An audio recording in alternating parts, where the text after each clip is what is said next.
Hey, everybody. Hey, hey.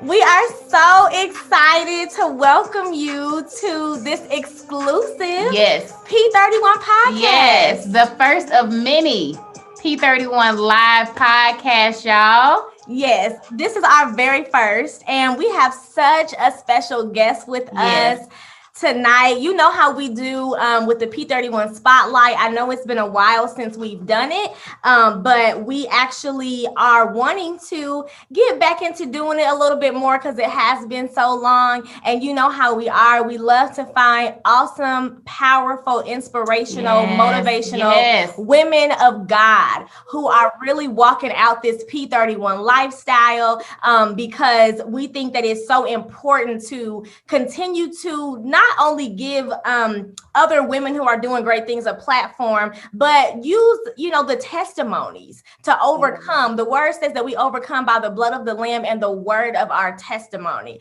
So we know that every woman that we bring on has something so important and special to share that is going to change our lives forever for the better. Yes. So I'm super excited. Like, y'all have no idea how excited we are to welcome our guest. This is a person that has just been so supportive of the movement, of the ministry. When I say anything that we do, I can count on my girl to reach out because she has listened and she is just like, y'all, like she always has great insight. And I'm just so thrilled to welcome her. I'm going to let her introduce herself, okay? So tell everybody who you are. Hi, girls. Oh, my goodness. I'm about to cry over here. But I'm Shermonicia Slaughter, and I am just excited. I'm so honored to be here. Like, I love you, girls. I love you guys so much. I love you. I am. I was like low-key stalking y'all for a minute. And I was on the podcast and I was like, I've got to see who these two women are. And I found your pages and I just began to listen. And I was like, okay, maybe I should inbox them. Maybe I shouldn't. I get to about a month before I inbox both of y'all. And I was like, you have some people, they don't respond back. They don't want to talk. But you girls were just like, hey, how you doing? Like, you were so down to earth. So thank you for having me on here. Like, I spoke this. I would be in the car with my girls. I'd be like, I'm going to be on there one day. I'm going to be on there one day. Like, I spoke. And they was like, you sure is, Mom. You're going to be on there. So thank you, guys. That's amazing.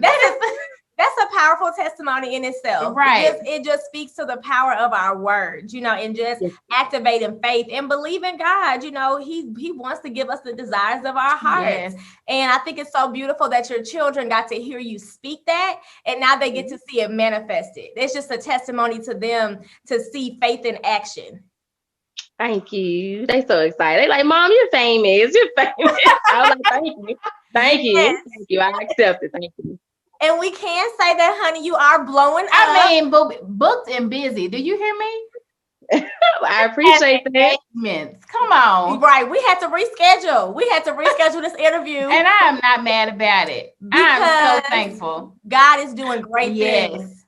Yes. When I reached out to you, I was like, oh my goodness, this is the one I've been waiting on. And then that came up. And then when you was like, it's fine, we can do another day, I literally just broke down and started crying. So I was like, thank you, God. Because, it's like, oh no, thank you. Like, thank you. It's our pleasure. It's our pleasure. So we have so many incredible things to talk about. So we're just going to get right into it. Just first tell our listeners just a little bit about you. Where are you from? Okay. Well, I'm Shermonicia. I'm from Mobile, Alabama. Okay. Born and raised here. Born and raised. I am a single mother. I have 3 beautiful children. They're 15. My daughter's going to be 11 Monday. She's not letting me forget it. And I have a 6-year-old. I have my master's degree in criminal justice. I just graduated this year in June. Congrats. I'm so excited. Thank you. And I have a nonprofit. It's called Help Me Help You. And it's dealing with women that have been through domestic violence. My whole nonprofit is I want to focus on, not only the God, God and getting God in their life, but counseling. Because a lot of women out here, if you get that counseling, if you get that help that you need, 9 times out of 10, you won't go back to your abuser, and you'll recognize a sign if another one comes. So that's kind of what my organization is centered around. And I have a podcast of my own. It's called My Journey Within and everything. And I just started that when COVID came. And I didn't have anything to do. My job shut down. And I was like, okay. And with me becoming a full-time advocate, I was running from it. I was like, I don't want to do this because I didn't have any family help. I didn't have anyone to support me. And so I was like, I'm going to get me a 9-to-5 job and I'm just going to raise my 3 kids. And God was like, no, when you going to do what I told you that I want you to do? And so now, once I repented and said, okay, God, you have your way, it's just been coming like left and right. So I'm like, okay, God. Wow, he's so good. Yes. Speaking of that, that kind of brings us to our next question. You said that you didn't really have the support. Tell us a little bit more about your childhood. Like, you kind of like, did you ever see yourself doing things like this? What were your parents like? Did you have a childhood that you feel like kind of led you to become, because you're so successful, like to hear all the things that you're doing now, like oftentimes you need a lot of support, you know, to become such a well-rounded and successful woman. So did your parents play any part in that? No, they did not. I had a very, very horrendous upbringing. And my mother and my father were both on drugs. They're still on drugs to this day. And my sisters, I was more say abused as a child, physically, sexually, we really went through a lot, especially my mother being on drugs. And me, I was like the darker sister out of all of my sisters. They were all light skinned. So they just tormented me. They just, every day it was just like bad growing up. I was sexually attacked when I was 7. Walking home from school, I was almost raped by a gang of teenage boys. And I never shared with anyone. Like my mother and my father, they were not there. They were in and out of our life growing up with their drug habit and everything. So all I saw was abuse. So I thought it was normal and I thought it was okay. And if he wasn't fussing and fighting and arguing, then this isn't love. It's boring. And so that's what led me into, the relationships that I've been in. And so when it comes to when I said, okay, I went and got healed and, I got into God and a great church that I'm a part of, my family didn't want to have any part of that with me coming out, speaking and sharing my story. It was like, no, what happened, it needs to stay a secret.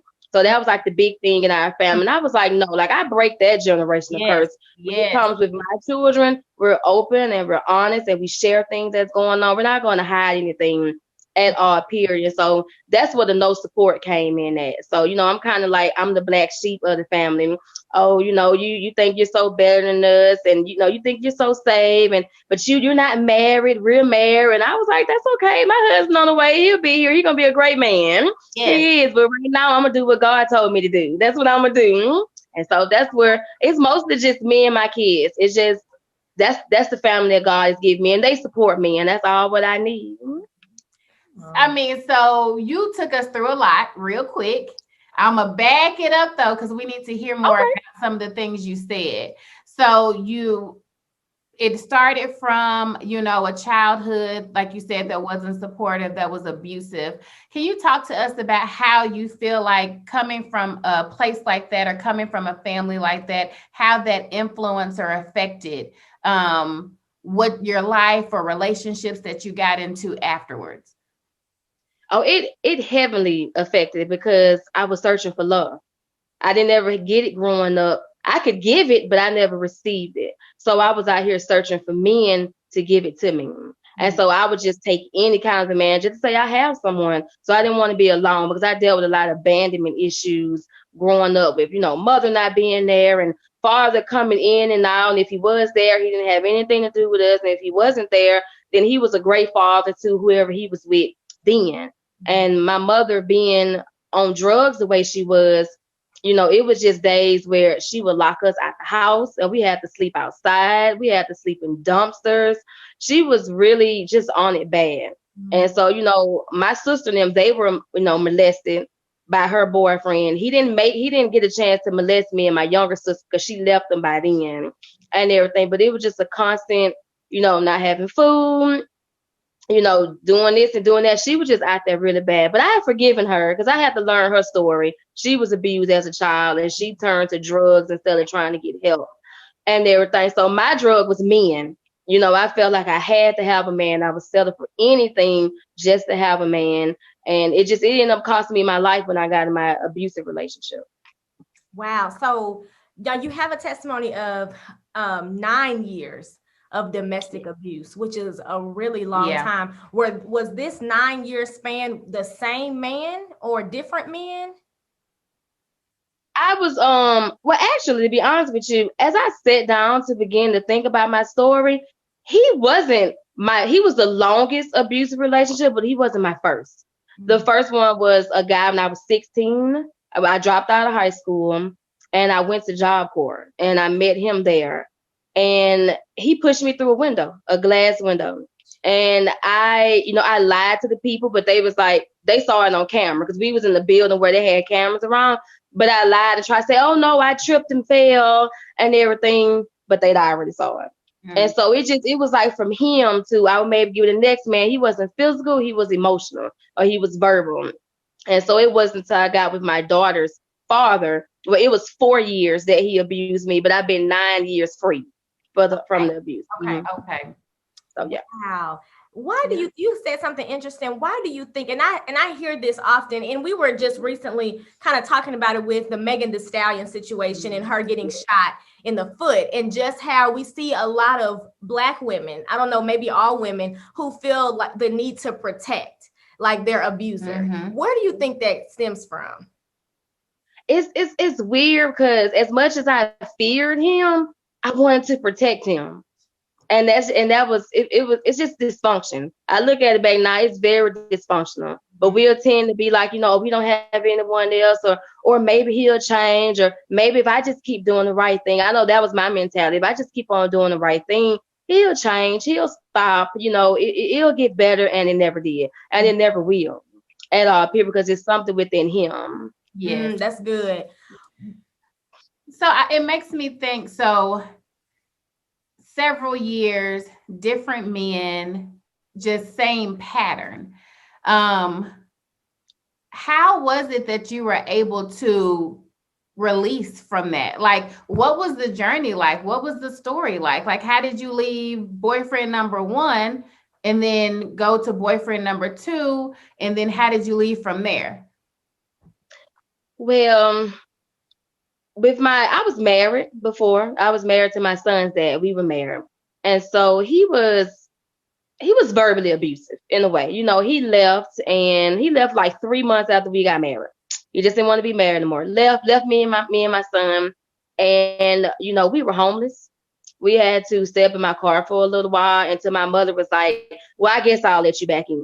And so it was always seemed like 2 years in between when I would meet another man where I'd be by myself, and then bam, I give it another man. And so I had my son, then I met my daughter's dad. And then once I finally left him, my last little girl's dad, because I have 3 children by 3 different men. So that was another thing for my family. Oh, you have these multiple baby daddies out here. But I was in serious relationships with them. I wasn't out here just, running around in the streets and everything. So it was always like a 2-year period of me being by myself where I would meet. It was just a pattern. It'd be the same thing, but a different guy. Yeah. Until I learned what the signs were. Yeah. What was it about the last guy that was different that really caused you to leave? Yeah. Like, because of course, throughout all this period of time, I'm sure there were moments where you wanted to get out, where you knew this is not good for me. This is not, what I really want. So what was that straw, for lack of a better word, that broke the camel's back? Well, it just came down to my life, because he had took me through so much of those 4 years of just, it gets really graphic. If I could be graphic, if that was okay, I didn't know, if you guys were okay with that, but he raped me. I was raped by him. I was locked in closets. I was knocked in my head till I was unconscious, and waking up and knife to my throat, and just drugged around the house by my hair, and it was a really horrible time. And it's funny, the places that my mother would take us to when she was being abused by our dad, it's a Penelope house here for battered abused women.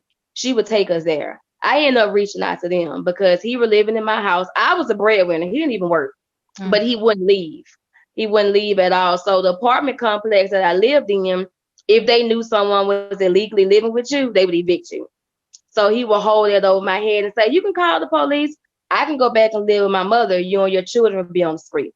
So I just made the decision that I was going to go because I knew he couldn't live in my house on his own, you know, by himself because he didn't work. So I just began to reach out to them. I began to get counseling and I just began, you know what, I can't do this anymore. So I just started separating myself from him. I stopped sleeping with him. I just was just distant. I sent my son away because he had already seen enough. He was four or five at the time. He had already seen enough. And my daughter, she was 1. And I was like, okay. And then the night that I really decided to leave is the night that he almost killed me. Yeah.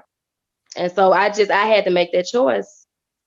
And he's still abusive to this day. Wow. You're still in contact with them?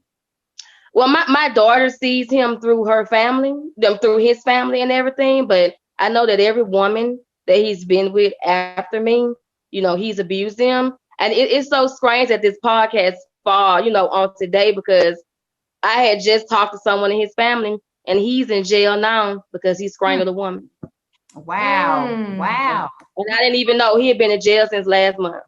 Wow. Yeah.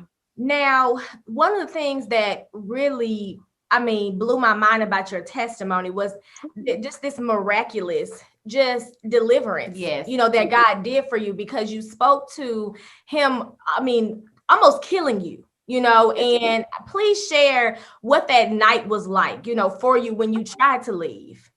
Okay.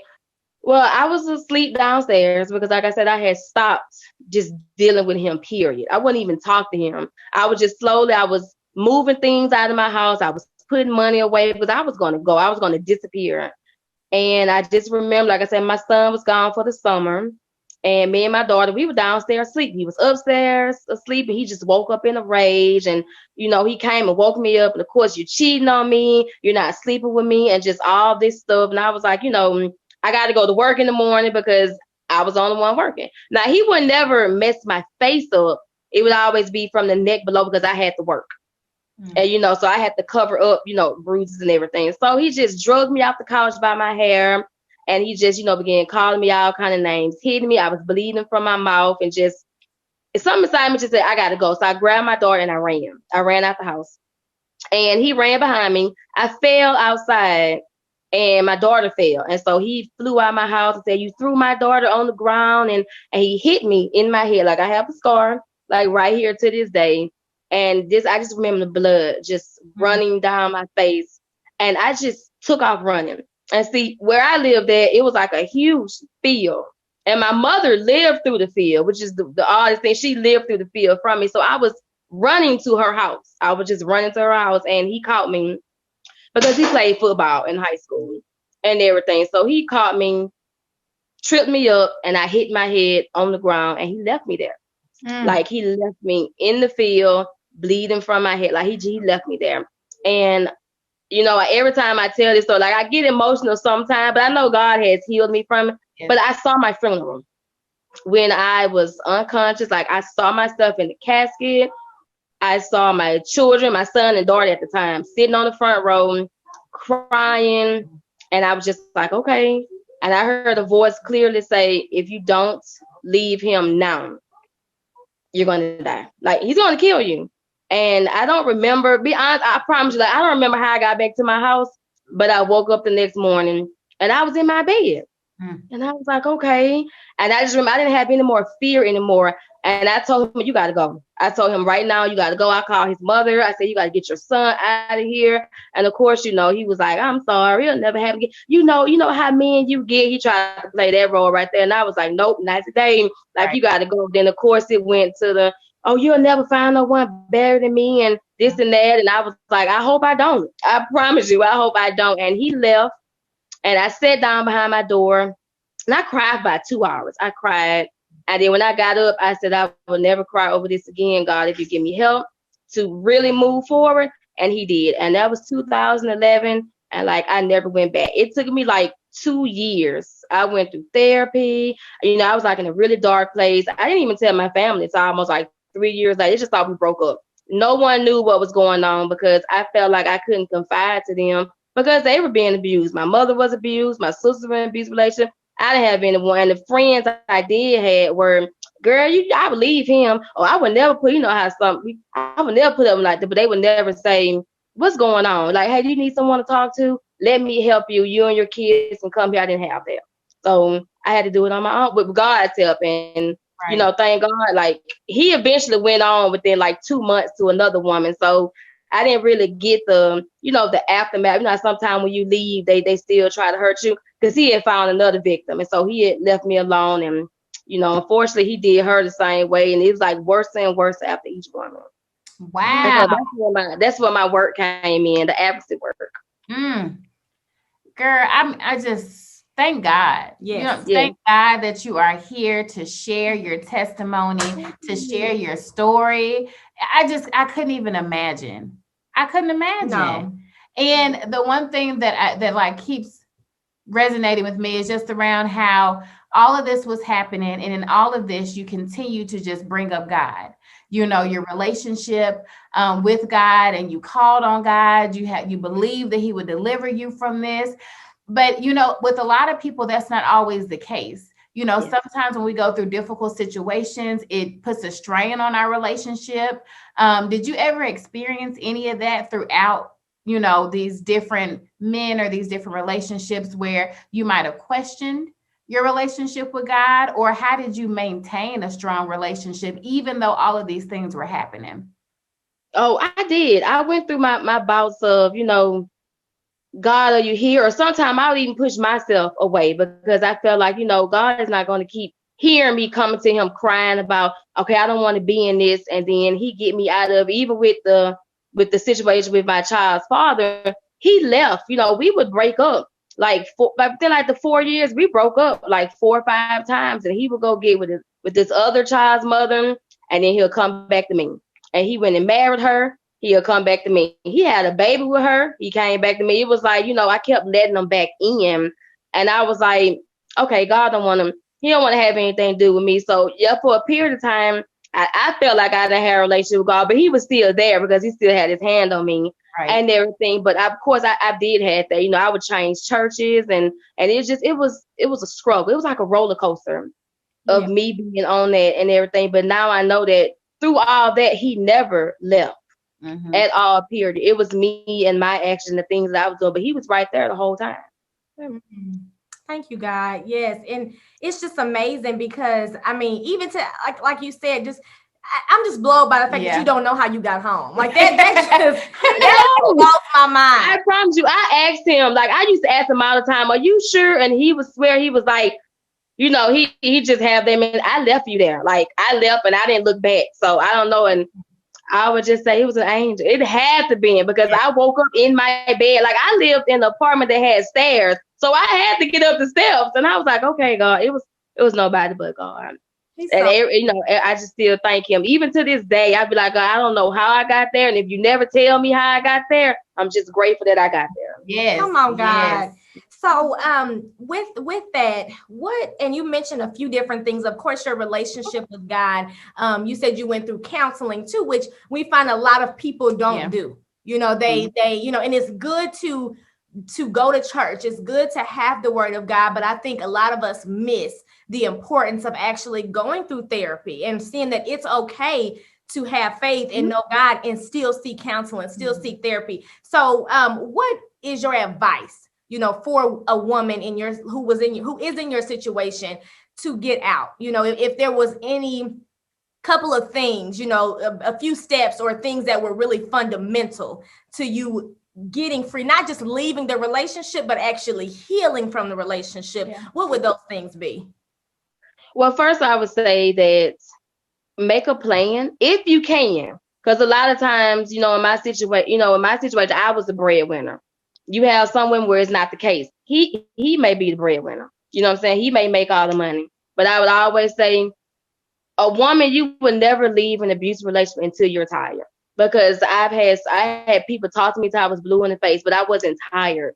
of what I was going through. And so that's where like my slogan for my nonprofit come behind, which is don't be afraid to leave, be afraid to stay. Yeah. And so that's, the slogan I have. And I would just say, make you a foolproof plan, because within like the first 2 years of a woman leaving her abuser, if they don't find someone else, 9 times out of 10, they will try to kill her. They will. So I would always say, make you a plan, have some place safe that you can go, you and your children can go. And once you know you're safe and you're free and you're in the clear, then please get the help that you need, because all you're going to do is just go back. It's either to him or to someone else, because he's going to come along another night's package, but it's going to be the same person. And so I was one of those people growing up that didn't believe in therapy. Oh, Black people don't go to therapy. We don't go to therapy at all. And therapy has truly helped my life. I was grateful to have, I've had like 3 therapists. Now I got a great one now. She's a Christian woman, Black woman, wonderful. I love her. And you know what I'm saying? She don't play no games at all, period, with you. And, get that help, because I had needed to retrain my mind, because all I knew was abuse. So if I didn't get the help, then 9 times out of 10, my daughters would go through it. My son would become one, just be another statistic out here. And I didn't want that. So it took a lot of work, because I thought I would just go to therapy, tell her my business, and everything was going to be fine. And she was like, no, ma'am, you got to do the work. The real work is outside of therapy. So I had to really just buckle down. I decided not to date. I wanted to fully just be alone and be by myself, because I had never been by myself. Since I was 15, I was with a man, dating a man, sleeping with a man. I was never just with Shermonica. And so once I learned to sit in the silence with God and allow him to speak to me and heal me and show me myself, and it was not pretty at all, I began to heal, and I began to grow, and I began to flourish. I just became a better person. And that's where, all this was prophesied to me about me doing advocacy work and all that, like in 2018. And I was like, no, I don't want to do it. I don't want to do it. And I was running for, like, I have, we have inbox and all this. I've inboxed Alicia a little bit more a personal thing on a side note. And I wanted to get a job. Like, I wanted to work and 9 to 5. And God was like, no, this is what I want you to do. This is your calling and your purpose. And I was just like, oh, I want to go work at DHR, just come home every day. And he was like, nope. And so, like, that's where I'm at now. It birthed, through all that pain that I went through, because I always say what you go through is so you can reach back and help someone else. Like, I've always said that. And I've always just had that motto. And I teach my kids the same thing, like my son with his seizures. He just started having seizures out the blue, this year, April. And so I just would tell him, this is a chapter in your life, but you're going to help someone one day. And that's how you need to look at it. Not like what's wrong with me. And so once I turn that mentality around from why did this happen to me to, okay, who can I help? Yes. What woman can I help? What man maybe can I help? And it's just been wonderful. That's awesome. And I know you have a desire to be married. When your husband does come, or whatever relationship you get into next, what advice can you give to women about how they can recognize the signs before they get too deep into a relationship? So, like, even for you, for the next man that comes into your life, like, how is that going to look different from what was allowed in the past? Well, right now, I have a desire to be married, but I'm enjoying my single season right now. Like, I'm really, truly enjoying it, getting up and going and coming, just enjoying it. But God is preparing me. My pastor always say, do not get married until you're done being single. And so I'm at a place where I pray about everything. I stay before God about anything, anyone that I let into my life now, because one or two things going to happen. Either they're going to be the right person, or God's going to remove them. He's going to show you something and remove them. But when you have that relationship with God, he will. And I've dated before, I'm like, okay, God, he may be the one. And that's thing I know, God showed, nope, he's not the one. He's not the one. So you have to have discernment. That's my huge thing right now is I'm big on discernment. I'm very big on it. And that's what I would be going for, when it is my time and God does bring me that person. I'm sorry. I'm a different person now. I'm not the broken woman that I used to be, just desperate for love. I'm content in my life. If it happens, that's good. If it don't, it's good. God has really got me to a great place. So I would just say pray, because I promise you, God will show you way ahead of time. Do not get involved with this, because he showed me, but I didn't want to listen. I wanted to be hard headed because I wanted to have a man. Yeah. What did some of those initial signs look like? Because sometimes, the first date, they're not always putting their hands on you. Right. So what are those small things you can see before it gets violent? Well, from the things that I seen, because with my abuser, it didn't start to like 7 months within. Everything was all good. Yes, it was like 7 months. Everything was like all good. And then out the blue, it just arose. But, looking back now, I would have to say he was very controlling. So it may start off with little subtle things like, I'll handle, let me handle all the bills. Or they're constantly calling you to want to know where you at. Okay, every minute, every second, every hour of the day, where you at, where you doing, where you going, and this and that. And you think it's so cute. Oh, he's just checking up on me. No. That's a clear sign. Isolation. He pulled me away from my family. Every time you talk to your mom, like the lady was saying last night on the show, that I did. Every time you talk to them, it's a problem. We have an issue. Like I had no friends. He had pulled me away from everybody. And so it's just little subtle things. It starts slowly, like it's sifting, and then for a long, it's just like big things, but you're already in there. But I still go back to discernment. It just really go back to prayer. If you have that relationship with God, because a lot of people don't. Right. A lot of people don't, and some people turn a blind eye to it because they just want to be in relationships. Yeah. So one of the things that you said, as far as you mentioned your children and just, making it so important or not wanting them to repeat those behaviors for the things that you've seen. And we see a lot of parents who are concerned, I hate that my child saw this and I'm worried about what it's doing to them or how it's affecting them. What are some of the things that you've been doing or did do over the past 9 years to intentionally break the cycle for them? What discussions or conversations or just anything that God led you to do with your children to kind of help them not continue that generational curse? Well, for one, all my children have been to counseling as well, because it may be some things that they can't talk to me about that they may feel comfortable. My children's fathers, unfortunately, they're not in their lives like the way they should be. So it is just me. So, my son went through a period it was really rough for him with his dad not being there, not understanding. So I had everyone to counsel with them to talk to. And, as my son got older, I asked him, did he remember certain things about the time where I was with my daughter's dad? And he really didn't remember a lot, thank God. Yeah. And, it didn't affect him in a way, but I make it happen now I keep my children with God. We pray together every night before we go to bed and stuff. And I have affirmations that I give for them to say, because I'm big on words, as you can see, like I'm big on them and everything. And I wanted them to never go to bed feeling like how I felt growing up. Like you wasn't wanted, you wasn't loved, you wasn't deserved, that I didn't want you here because they didn't ask to be here at all, period. And so that's pretty much where, when we talk, I have an open door policy. We can talk about anything and everything, that's going on with you. Now, my daughters tell me everything because they're 10 and 6, like everything. And, my son, he's getting there, but he's a boy. So we don't want to talk to mom about everything right now, but he know when that time comes, he can. Mm-hmm. And so I'm just raising them to be somebody out here in this world. I always tell them the world need more good people. Yes. We need more kind people and encouraging people. And when you leave my house, one day it's a reflection of how you were raised.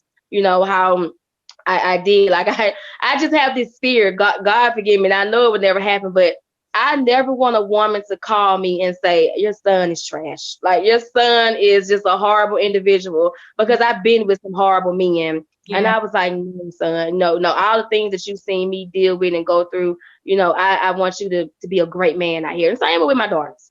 Same way with them. So every day I broke that curse. You know, it won't be no more poverty, abuse, no more baby daddies, baby mamas, like none of that. So they sometimes like I work their nerves and everything, but I always say you gonna look back one day and say, Mom was right. She was right. She was right. I'm waiting on the phone call when the day comes. I'm gonna be right there with my journal to write it down and say, yep, I knew they was gonna call me that day. So that's my theme right there. You know, I don't have a close relationship with my family or anything. And, you know, it took me a long time, but I've forgiven them and I had to heal and I had to grow. And sometimes family won't be there, but God really have sent me great people that, you know, I can talk to and I can, you know, that I can call family. Yes. So. I mean, sis, you are a wealth of information and knowledge, like just so much wisdom that you're sharing. Yes. Can you tell us a little bit more, though, about how people can connect to get more of this wisdom? Like, how can we find your podcast? How do we connect with your nonprofit? Okay, well, I have my Facebook page is Shermonica Slaughter. My inbox is always open, always. You know, I have so many inboxes from so many women and everything. And my podcast is I have a Facebook and a Twitter pages. My Journey Within podcast. That inbox is open as well. I'm getting ready to launch my website for my nonprofit, Help Me Help You.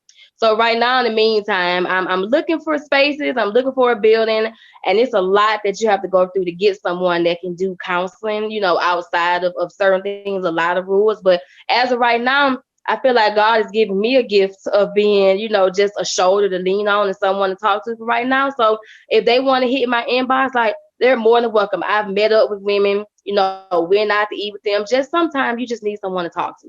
Yeah. So I can be reached on all those platforms. I'm always available to talk. I'm always available to help, you know, to give my advice, you know, anything until I be able to get things rolling and to really, because I plan on, you know, I want to offer them counseling. I want to offer them shelter. I want to offer them job assistance. It's like all the things that God has, you know, connect me to.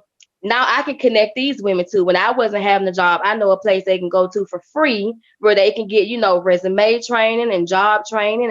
And I know a place where a food bank where they can get some food. And, you know, I'm working on the shelter and everything. They can have a safe place to stay. But He's gonna bring all that together. So that's what that is amazing. Incredible.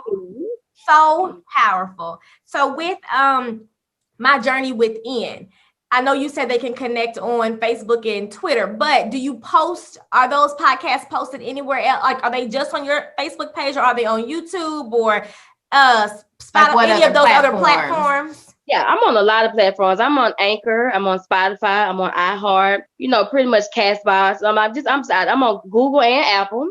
I'm trying to get to Pandora, but they just giving me the blues about accepting me and everything. And so yes, it's pretty much. Come on, it's already done. Yes. So you know, pretty much I'm out there. You know, they can reach it. So My Journey Within. Okay, awesome. So with your audience, like, what can you say? I'm sorry, I'm trying to get my thoughts. What would you say is your most important message, like, to your audience? You know, like when they listen to your podcast, because I'm sure you do share domestic violence, but you may talk about other topics as well, you know? So it's just, when you are doing your podcast, what is the message that you're wanting your listeners to get? My number one message is self-love, because now, you know, I'm 36 now, I just had a birthday. I just had my birthday, September 5th, and it took me 35 years to love me, like unconditional, everything, the good, the bad, the ugly, all that, because I never knew how to do it. You know, for a long period of time, because of the abuse I endured from my sisters and everything growing up, like I hated myself. I hated the way I looked. It just made me feel horrible and ugly as a person. And then, you know, to get with men to make you feel even worse. And it, you know, I always, you know, it's a quote that I say every episode of mine. It's by Jennifer Lewis. I heard her on the Breakfast Club. And she say, love yourself enough so that when love shows up, it won't be a stranger to you. And so I say that all the time. And it's just so amazing. So I talk about, you know, just self-love, and I talk about, you know, my domestic violence journey, being a single mother, you know, being a single parent, I talk about suicide. I have tried to commit suicide 3 times, over the period of my life. I talk about I went to a mental hospital after I had my son. I just really, really share my journey and everything. I used to cut myself when I was younger, and I talk about being sexually abused and just, being promiscuous as a teenager and having multiple baby dads. Like, I really share a lot because you'd be surprised the kind of things that people deal with that they won't talk about. But God clearly says to me, if you're going to do this, you're going to have to be real and raw and open, no matter what anyone has to say, because living your truth so no one can hold your truth against you. Girl, and so that's the motto I go by. That's so good. That is. It's so good. Thank you. Transparency. Yes. We need it so much more. And especially like in today's world where it's like everything is all about the perception that we're showing other people. And social media has made that really easy, to post these pictures of you smiling and, you in this relationship and it looks like everything is going well, but not actually seeing, the truth of what's happening on the inside. And so I'm so excited that you're doing it because I find that even as we're doing different things, like it sparks more boldness and courage, in other women to say, I can be honest, I can be truthful, I can open up and tell the truth about what's going on because it helps to see someone else who has struggled, and has overcome and is willing to share that. So I'm so thankful for the safe haven that you are creating for women, who desperately need this. Thank you. Thank you. I love you guys. I'm just over here. I'm just like jumping inside because I'm just like, I'm finally talking to you guys. Yes. You guys just don't know like how much I admire both of you. Like, you're my best friends in my head. Like, I promise you are. We go everywhere together. We be just hanging out and having a good time because I was like, God, I want friends like that. That, I can, we could just talk about the goodness of God and everything. And so I was like, okay, he gonna send them one day. He gonna send them. Yes, we are always here. Always, and you know that. I know. You guys are just amazing. You both are. Like, you really are. You are. We just give God all the glory. It just belongs to Him. Come on. We can take no credit. Absolutely nothing. So we were all three like, like, what happened? Did we freeze? I guess we just froze. We were like, God's get the glory. We just kind of like, guys, you must have always leave room for God. Come on to speak. So our last question that we have, well, really, it's just any last anything else encouraging words that you want to leave, for women. And it can be anything, just women overall, women who are going through domestic violence, women who are, single parents right now. It's even navigating through COVID, just anything that you have to share with our women as last words. Okay, well, the first thing I would say is that love yourself. Like, when you love yourself, I promise you, there is so much stuff that you will not tolerate, you will not put up with, you will not deal with at all. And I promise you, it will all flow. And it's okay. You know what I'm saying? It's okay to be married. It's okay to be single. It's okay because when it's your time, there is nobody, not a devil in hell, that's going to stop what God has for you. And there are things. So, that's what I would mostly say, to men and women, because it's men out there being abused too. A lot of people don't realize it, but it is. True. And so I'm an advocate for self-love and self-care, and just, loving who you are, and just, accepting who you are and everything. So that's what I would leave for the women. But for you two wonderful women, I really just wanted to say, like, thank you.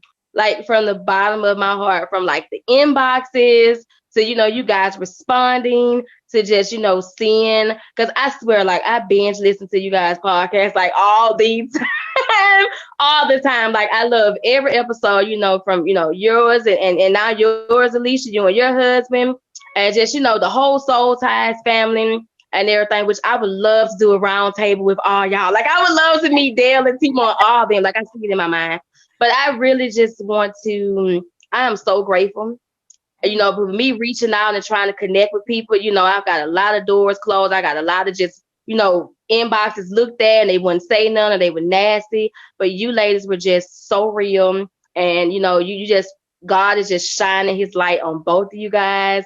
And it's like, it almost just brings tears to my eyes because I'm so grateful right now that, you know, I could inbox someone like you and be like, hey, you know, I may be having a bad day. Or me, I'm very encouraging. I don't know, you know, it's like I just inbox you out the blue. And I just want to tell you how wonderful you are and everything. But that's just, I know what it's like not to have that. So thank you guys so much for like having me on here and let me put this platform up here. And I'm looking forward to, you know, hopefully meeting you ladies one day, like for real, meeting you.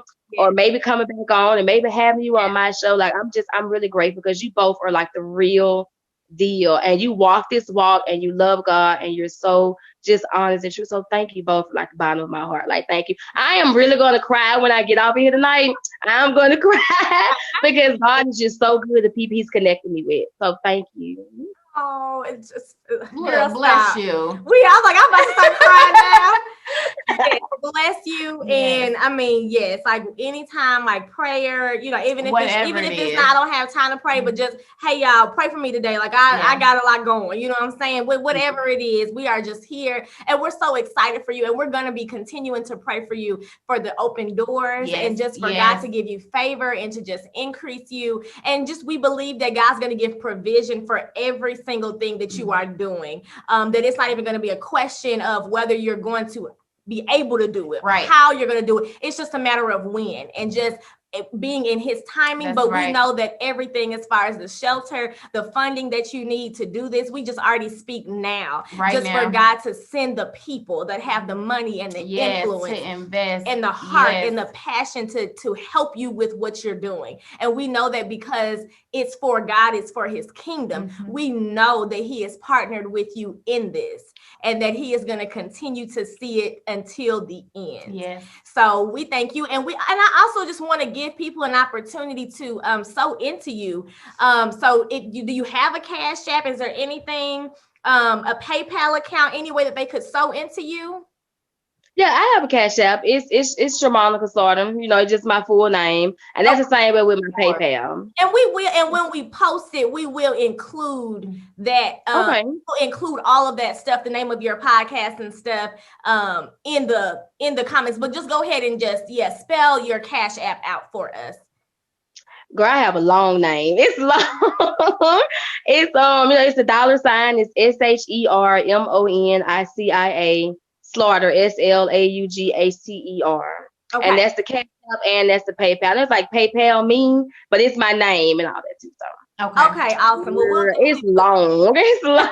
Okay, well, we'll definitely include that. We are going to go ahead and post on Facebook and on Instagram, as well as, of course, Patreon. And we encourage you to post, all over, everywhere you have it. And we definitely, you all, please, if this blessed you, we want you to sow into this woman of God. Good ground. Because we know she is doing incredible things. You can see her heart. You can see her passion. And even beyond that, just sow into her and her family. Like, this is a challenging time right now for all of us, and we don't look like what we may be dealing with right now. And so it's just important for us to continue to look outside of ourselves, and to pour into God's kingdom. And he's already promised us that when we are obedient with our giving and our sowing, that he opens up the windows of heaven and pours out blessings that we don't have enough room to receive. Amen. So ask that you do that and just continue to support all that she's doing. Go follow her. Yes, please tell you already said share your Facebook. You gave us the journey within, but your personal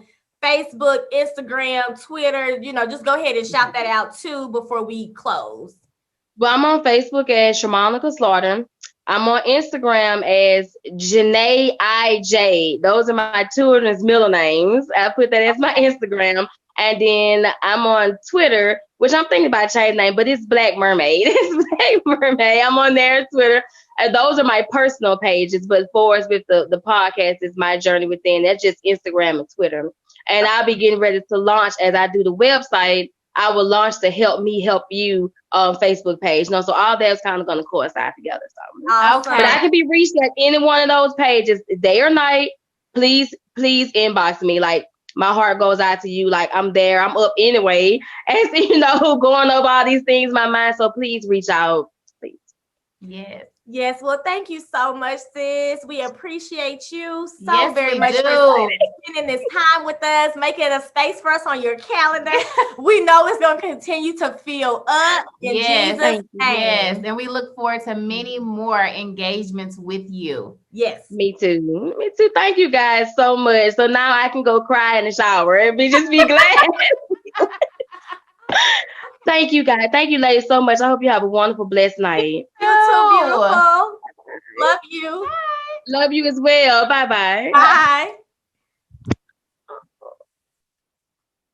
So thank you all for joining for our first official live P31 podcast. Yes. Make sure that you like, you share, you subscribe to the channel, and you just stay tuned for other things that we have in the works. Yes, and if you want to see more of this, let us know. And definitely, if you want to be a part of it, if you want to be interviewed, you can definitely reach out to us. We need to create a P31 podcast email. I just thought about that. Yeah. But you definitely can reach out to us on Patreon. We do have like a comment section, a message box, and then if you're following us, Murk P31, Lily P Love on Instagram, you can always send us a DM, and we will be happy to have you whenever we do the spotlight again. Thanks for watching the P31 podcast for all queens, single, married, and in between.